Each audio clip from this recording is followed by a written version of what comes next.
जय हिंद, वंदे मातरम, भारत माता की जय। राष्ट्र गौरव के इस एपिसोड में हम बात करेंगे भारत की शिक्षा व्यवस्था के बारे में। देखिए, भारत में हमें ये पढ़ाया जाता है, ये बताया जाता है कि हमारे यहाँ तो कभी कोई ज्ञान विज्ञान रहा नहीं, हमने कभी विश्व का नेतृत्व किया नहीं।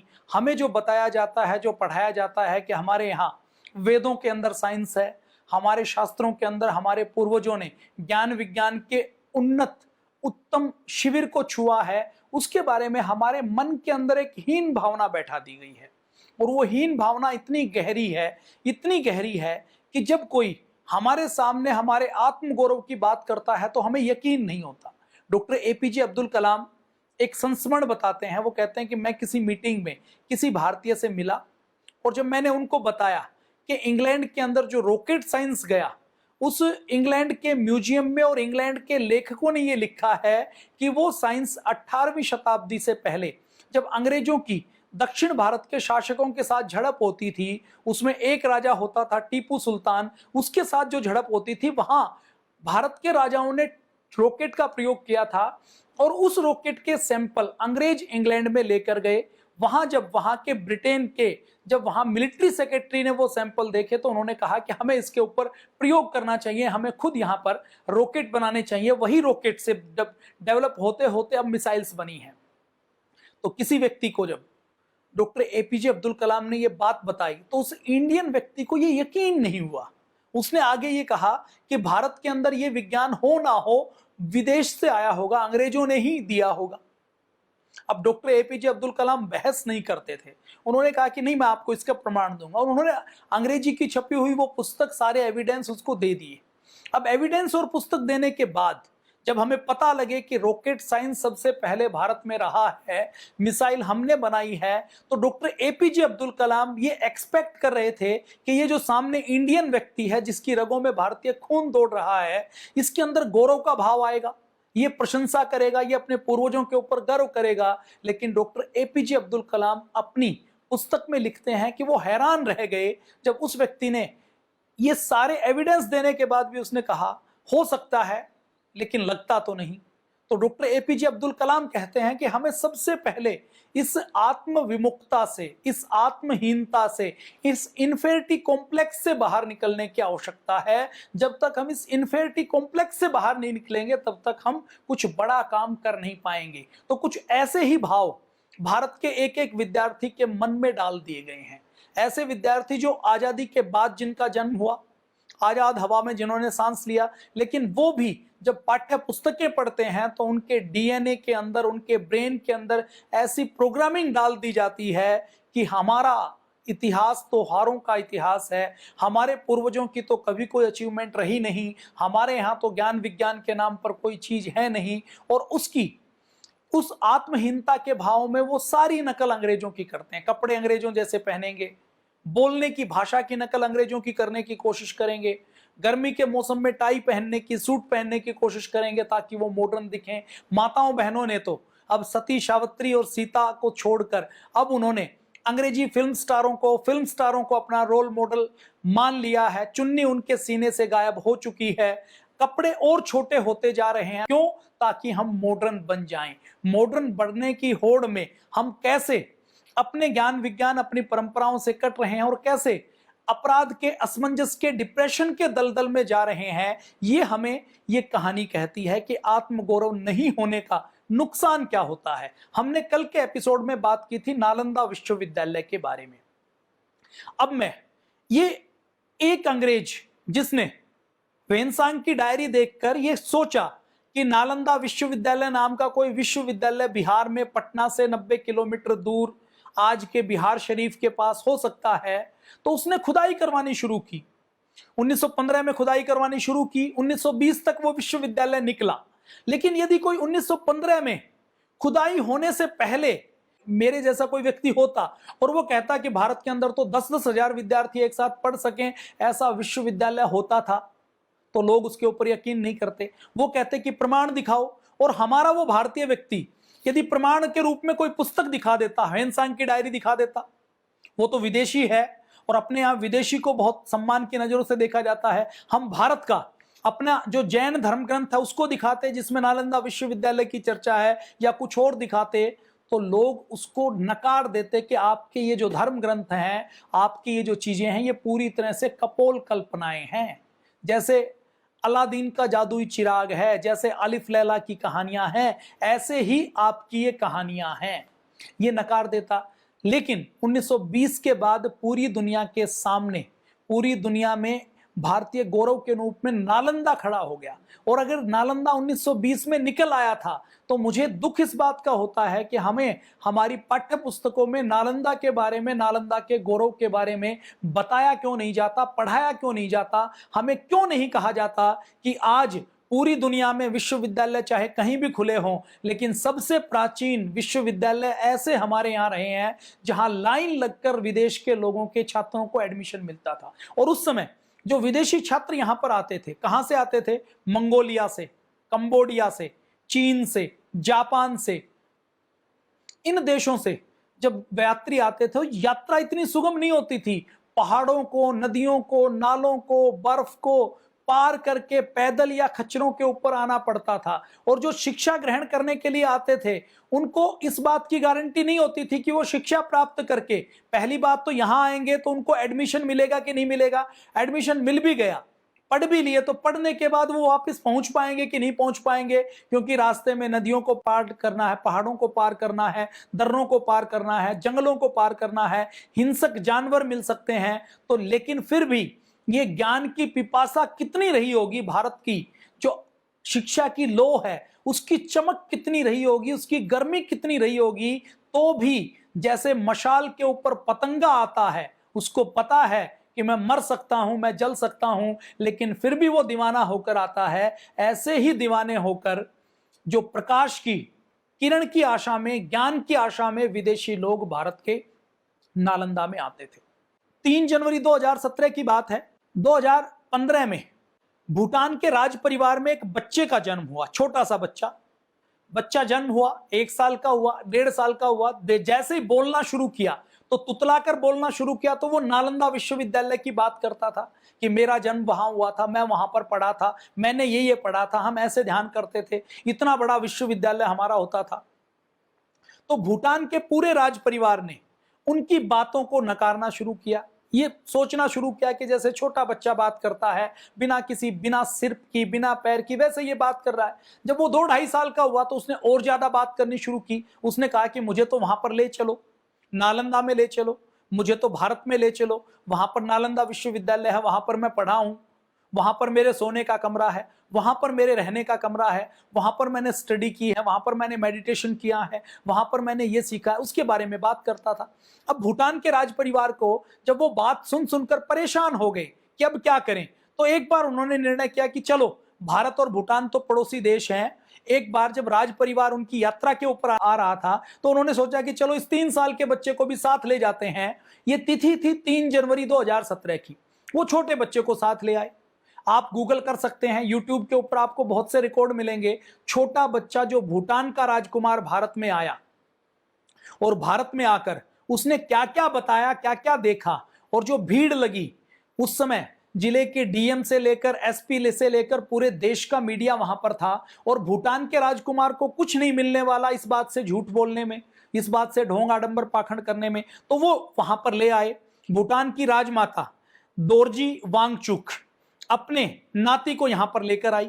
उसका नाती ट्रुएक वांगचुक जब 3 साल का था तो वो कहता है कि मैं नालंदा विश्वविद्यालय में पढ़ता था। खैर, 3 जनवरी को सर्दियों के दिन में 2017 को वो दिल्ली पहुंचे। दिल्ली से राजकीय यात्रा के ऊपर राजकीय सम्मान के साथ, मजिस्ट्रेट की ड्यूटी उनके लिए, ऑफिसर की ड्यूटी लगी, एसपी उनकी सुरक्षा में तैनात था, पूरा राज परिवार वहां पर आया। मीडिया को खबर लगी कि ऐसे ऐसे भूटान से राज परिवार आया है, और उस राज परिवार में 3 साल का बच्चा है जो कहता है कि मैं पिछले जन्म में बौद्ध भिक्षु रहा हूं और मैं नालंदा के विश्वविद्यालय में पढ़ा हूं।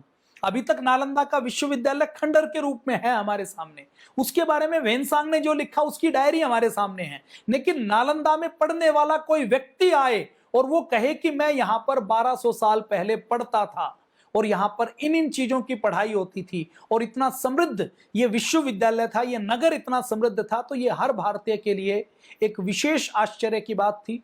पूरे देश का मीडिया सामने था। अब विश्वविद्यालय में लाने के बाद उस छोटे से ट्रोएक वांगचुक को छोड़ दिया गया। छोड़कर वो अपने आप इशारा करके एक एक कमरे को छूकर बताने लगा कि ये मेरा सोने का कमरा था, यहां पर मैं सोता था, ये हमारी भोजनशाला थी, ये हमारे पढ़ने की जगह थी, ये हमारा वो ऑडिटोरियम था जहां हमारे आचार्य जी के लेक्चर होते थे, ये वो स्थान है जहां पर हम ध्यान करते थे, ये वो स्थान है जहां पर हम पूजा करते थे, ये वो स्थान है जहां से हम नई नई चीजें सीखते थे, यहां पर हमारा द्वार होता था। वो सारी बातें उसने बताई और फिर उसने आगे बताया कि मैं यहां पर 8वीं शताब्दी में आया था। 8वीं शताब्दी में इस विश्वविद्यालय में मैं कई दशकों तक पढ़ा हूं और बौद्ध भिक्षु के रूप में यहां पर रहा हूं। ये जो नालंदा विश्वविद्यालय है, कल का एपिसोड आपने नहीं देखा हो तो आप जरूर देख लीजिएगा। उस एपिसोड में बताया है कि नालंदा विश्वविद्यालय जिसमें 10,000 विद्यार्थी पढ़ते थे और पढ़ाने के लिए 2,000 शिक्षक थे, तो शिक्षक और विद्यार्थी की रेशो कितनी है? 5 है। आज अच्छे से अच्छे विश्वविद्यालय में विद्यार्थी और शिक्षक की इतनी रेशो नहीं है। ज्यादा अच्छा विश्वविद्यालय देखेंगे तो आपको 30 मिल सकती है, 20 मिल सकती है, 15 मिल जाएगी, लेकिन 5 नहीं मिलेगी। वो हमने कल बातचीत की थी। प्रवेश इतना मुश्किल था कि जो द्वार के ऊपर द्वारपाल होता था वो इतना विद्वान होता था कि उसको द्वार पंडित कहा जाता था, और सामान्य सवालों के जवाब तो वही दे देता था। जब कोई व्यक्ति एडमिशन लेने के लिए आता था तो वो उसका इंटरव्यू लेता था, और इंटरव्यू लेने के बाद प्रारंभिक सिलेक्शन करने का काम उसका था। उसके बाद फिर उसकी गहन परीक्षा होती थी। फिर जो आते थे उनको 1 साल का समय दिया जाता था। उनको संस्कृत का बहुत गहन अध्ययन करना पड़ता था, और संस्कृत के अध्ययन में पारंगत होने के बाद ही उनको पूरी तरह से प्रवेश दिया जाता था। विश्वविद्यालय पूरी तरह से निःशुल्क था। पूरी तरह से निःशुल्क विश्वविद्यालय में पढ़ने की, लिखने की, खाने की, भोजन की सारी व्यवस्था विश्वविद्यालय की ओर से की जाती थी। और इस विश्वविद्यालय में नागार्जुन, आर्यभट्ट जैसे विद्वान रहे हैं। इस विश्वविद्यालय में जो व्यक्ति एक बार पढ़कर निकल जाता था, उसको किसी भी देश की सरकार में, जैसे अपने यहाँ कोई, हम ये कहें कि कोई दुनिया के सबसे अच्छे इंस्टीट्यूट से पढ़कर आए, तो उसके लिए नौकरी लगाने वालों की लाइन लग जाती है ना। जैसे अपने देश में मैं बात करूं कि किसी ने IIT IIM से पढ़ाई की।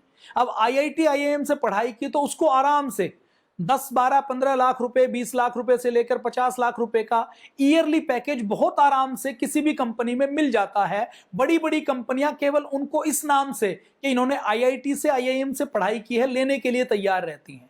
लेकिन दुख की बात यह है कि IIT और IIM अगर हम ग्लोबल लेवल के ऊपर देखे जाएं तो इनकी रैंक वैसी नहीं है जैसा भारत का अतीत रहा है। तो ऐसे ही वहां जो विद्यार्थी पढ़ते थे वो नालंदा विश्वविद्यालय का कई बार नाम प्रयोग करते थे अपनी झूठी डींग हाँकने के लिए कि मैंने नालंदा विश्वविद्यालय से पढ़ाई की है। और कोई व्यक्ति किसी नगर में जाकर ये कह देता था कि मैं नालंदा विश्वविद्यालय में पढ़ा हूं, तो उसको ऐसा सम्मान मिलता था जैसा किसी बड़े विद्वान को या किसी बड़े अधिकारी को मिलता है। इतनी प्रतिष्ठा नालंदा विश्वविद्यालय की होती थी। ये जो वेनसांग आया ना, तो वेनसांग को चीन के राजा ने अनुमति नहीं दी। चीन के राजा की ओर से चीन की सीमा के बाहर कोई पढ़ने के लिए नहीं जा सकता था, तो बिना राजा की अनुमति के ये जान हथेली पर लेकर आया था। तो ऐसा हमारा विश्वविद्यालय होता था, ऐसा हमारा अतीत होता था। मैंने कल के लेक्चर में चर्चा की थी कि 90 लाख पांडुलिपियां अकेले नालंदा विश्वविद्यालय में थी, और जो विश्वविद्यालय की लाइब्रेरी थी, जो भवन थी, वो 9 मंजिल ऊंची थी।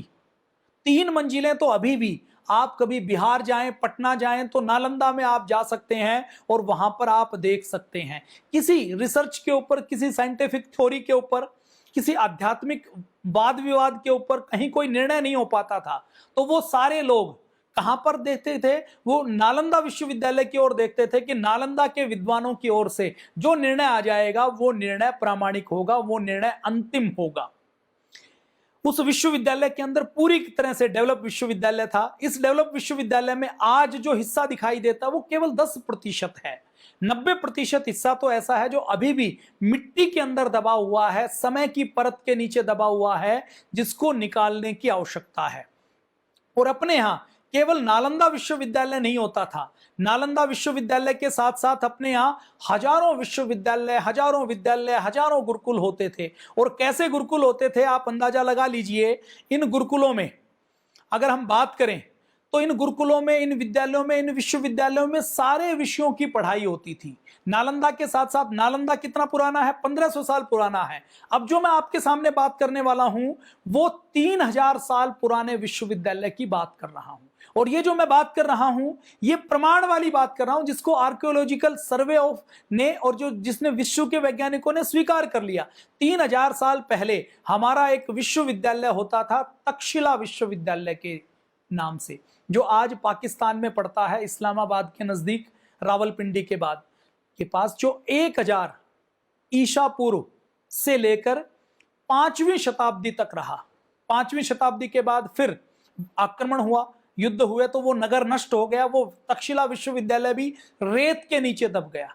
और इस तक्षशिला विश्वविद्यालय के बारे में, आचार्य चाणक्य के बारे में, पाणिनि का नाम आपने सुना होगा, जिसकी अष्टाध्यायी की बात पूज्य स्वामी जी महाराज बार बार करते हैं। वो पाणिनि यहीं के पढ़ने वाले थे, इसी तक्षशिला विश्वविद्यालय के प्रोडक्ट थे, जिन्होंने संस्कृत का व्याकरण तैयार करने का, उनको कलेक्शन करने का, उनको एक स्वरूप देने का एक बड़ा काम किया था। ये तक्षशिला विश्वविद्यालय ऐसा विश्वविद्यालय था जिसने आचार्य चाणक्य जैसे आचार्य दिए थे, जिन्होंने उस समय अर्थशास्त्र लिखा था, राजनीति शास्त्र लिखा था, उस समय युद्ध के बारे में, विदेश नीति के बारे में, राजनीति के बारे में लिखा था। उस समय लिखा था जब कोई इन शब्दों का अर्थ नहीं जानता था। तो यह तक्षशिला विश्वविद्यालय था। नालंदा के बारे में हम बातचीत कर चुके हैं। उद्दांतपुरी विश्वविद्यालय था बिहार के अंदर ही। ये 550 ईसा पूर्व से लेकर 1040 तक, लगभग 1500 सालों तक इसने काम किया। सोमपुरा विश्वविद्यालय था, जो आज के बांग्लादेश में था। गुप्त काल से लेकर भारत के अंदर जब इस्लाम आए तो इस्लाम ने इस सोमपुरा विश्वविद्यालय को भी नष्ट कर दिया। ऐसे ही जगदला विश्वविद्यालय था, जो आज के पश्चिमी बंगाल में पड़ता है। पाल राजाओं के समय में भारत में जब अरब आक्रमण हुआ, उस समय तक यह विश्वविद्यालय अपनी सेवा देता रहा। विश्वविद्यालय ज्ञान का प्रकाश फैलाता रहा। नागार्जुन कोंडा विश्वविद्यालय था आंध्र प्रदेश में। विक्रमशिला विश्वविद्यालय था बिहार में। बल्लवी विश्वविद्यालय था गुजरात में। वाराणसी, जो आदि नगरी के नाम से विख्यात है, वो पुराने समय से ज्ञान विज्ञान का, कर्म कांड का, आध्यात्मिक शिक्षा दीक्षा के, संस्कृत के शिक्षा दीक्षा का सबसे पुराना केंद्र रहा है। उसके बारे में आप सब जानते हैं। कांचीपुरम विश्वविद्यालय होता था तमिलनाडु में। मणिखेत होता था कर्नाटक में। शारदा पीठ होती थी कश्मीर में। पुष्पगिरी होती थी उड़ीसा में। अब आप बताइए, यदि नालंदा जैसे विश्वविद्यालय ऐसे कोने कोने में भारत में होते थे, और ये तो वो हैं जिनके बारे में आज प्रमाण उपलब्ध हैं, जिनके ऊपर से जो समय की मिट्टी पड़ी हुई थी उस मिट्टी को साफ कर दिया गया है। ऐसे कितने राष्ट्र गौरव के, भारत माता के गौरव के रहस्य आज भी इस भारत की मिट्टी में दबे हुए होंगे, जिनके ऊपर से मिट्टी हटाने की आवश्यकता है। लेकिन ये मिट्टी हटेगी तब जब सबसे पहले, देखिए, धरती की मिट्टी, जमीन की मिट्टी तब हटती है सबसे पहले दिमाग की मिट्टी हटती है। अभी तक तो हमारे दिमाग के अंदर मिट्टी की वो परत चढ़ी हुई है कि हमारे अंदर तो कुछ अच्छा था ही नहीं, हमारे पास तो कोई ज्ञान विज्ञान नहीं था, हम तो कहीं भी नहीं खड़े थे, हमारे पूर्वज तो महान थे ही नहीं। तो सबसे पहले हमें अपने दिमाग की इस मिट्टी को हटाना है कि पूरी दुनिया में यदि कहीं सभ्यता और संस्कृति का पहला अंकुर फूटा था तो वो आपके भारत में फूटा था। मैंने आपको उदाहरण दिया था, भूटान का राजकुमार आता है। राजकुमार आकर, आप ये समझ लीजिए, वो भूटान का राजकुमार नहीं है 3 साल का, वो नालंदा विश्वविद्यालय का आज से 1300 साल पहले का एक विद्यार्थी है, जो बोल रहा है, जो पुनर्जन्म को भी स्थापित कर रहा है और जो बता रहा है कि यह विश्वविद्यालय वास्तव में होता है। उस बच्चे के ऊपर शोध होनी चाहिए। हमारे भारत के अंदर विडंबना क्या है, अंग्रेजों ने हमारे दिमाग के अंदर जितनी मिट्टी डाली उससे ज्यादा मिट्टी डालने का काम भारत में आजाद भारत की शिक्षा नीति ने किया है। इस शिक्षा नीति को बदलने के प्रयास में पूज्य स्वामी जी महाराज लगे हुए हैं। पूज्य स्वामी जी महाराज लगातार कार्य कर रहे हैं। और अपने भारत के अंदर शिक्षा व्यवस्था ऐसी होती थी जिसमें शिक्षा व्यवस्था धन संग्रह के लिए नहीं होती थी। जैसे आज शिक्षा व्यवस्था में यदि कोई व्यक्ति MBBS MD करता है, DM करता है, तो वो माँ बाप के 2 करोड़ रुपए पहले ही खर्च करवा चुका होता है। फिर जब वो हॉस्पिटल खोलता है तो 15 करोड़ रुपए और खर्च कर देता है। और हॉस्पिटल के बाद जब वो स्टाफ को डिप्यूट करता है तो हर महीने ये तय हो जाता है कि इसको इतना कर्ज की ईएमआई देनी है, इतनी स्टाफ की सैलरी देनी है, इतनी फीस देनी है और फिर इतनी कमाई करनी है। नतीजा क्या होता है, उसके पास आने वाला रोगी रोगी नहीं होता, दुखी नहीं होता, वो एक कस्टमर की तरह होता है जिसके अंदर उसको ये दिखाई देता है कि आज मुझे यदि 50 व्यक्तियों की ओपीडी करनी है तो 50 व्यक्तियों में से मुझे 10 व्यक्तियों को ऑपरेशन थिएटर में लेकर जाना पड़ेगा, तभी मेरे हॉस्पिटल की ईएमआई जा पाएगी। मुझे झूठे टेस्ट करवाने पड़ेंगे तब मेरी स्टाफ को सैलरी मिलेगी। मुझे कुछ गलत काम करना पड़ेगा तभी मैं सरवाइव कर पाऊंगा। सारे डॉक्टर अच्छे ऐसे नहीं हैं, अच्छे भी हैं, उनका हम पूरा सम्मान करते हैं, लेकिन कुछ ऐसे भी हैं जो डॉक्टरी पढ़ते पढ़ते जिनको पूरा कॉमर्शियलाइज कर दिया गया है। तो इस शिक्षा व्यवस्था को बदलना है अपने यहाँ। अब कोई विद्यालय खोलता है तो पुराने जमाने में विद्यालय पुण्य का काम होता था, आज यदि कोई विद्यालय खोलता है तो वो ये सोचता है कि मैं कोई बिजनेस करूं तो बिजनेस करने से अच्छा विद्यालय खोल लेता हूं। बिजनेस भी है और बिजनेस के साथ साथ हम शिक्षा के नाम से यदि पैसे लेंगे तो ज्यादा पैसे भी ले सकते हैं, मन माफिक मुनाफा कमा सकते हैं। तो ऐसा इतना अतीत गौरवशाली हमारा होता था, तो हमें अपने दिमाग की मिट्टी हटाने की आवश्यकता है। अब ये जो तक्षशिला होता था, ये तक्षशिला कहाँ है, कैसा है? ये तक्षशिला विश्वविद्यालय आज, पुराने समय में तक्षशिला किसको कहा जाता था? तक्षशिला कहा जाता था प्राचीन भारत में जो गांधार प्रदेश होता था, इसको तक्षशिला कहा जाता था। इस गांधार प्रदेश में 1405वें ईस्वी में फाहियान यहां पर आए थे। वो फाहियान भी इस तक्षशिला विश्वविद्यालय के बारे में चर्चा करते हैं। यद्यपि 34 शताब्दी में जब फाहियान आए तो उस समय तक्षशिला विश्वविद्यालय अपने पराभव पर था, अपने उन्नत गौरव के ऊपर नहीं था, क्योंकि 4वीं-5वीं शताब्दी के बाद तो लगभग वो नष्ट हो गया था। तो फाहियान ने भी तक्षशिला के बारे में बात की है। और ये जो तक्षशिला था, ये जीटी रोड के ऊपर जो गंधार और मगध को जोड़ता है, पुष्पावती और कापिश के मार्ग के ऊपर, श्रीनगर, मानेसरा, हरिपुर से सिंधु नदी के मार्ग के ऊपर जो पुराना सिल्क रूट जिसको कहा जाता है, उसके ऊपर यह तक्षशिला विश्वविद्यालय था। इस तक्षशिला विश्वविद्यालय में आप यदि बात करें तो आचार्य चाणक्य ने यहीं से शिक्षा दीक्षा ग्रहण की थी। सिकंदर को हराने का काम, यूनानियों को हराने का काम भी यहीं इसी विश्वविद्यालय से जो ज्ञान विज्ञान निकला था, उसी ज्ञान विज्ञान ने किया था।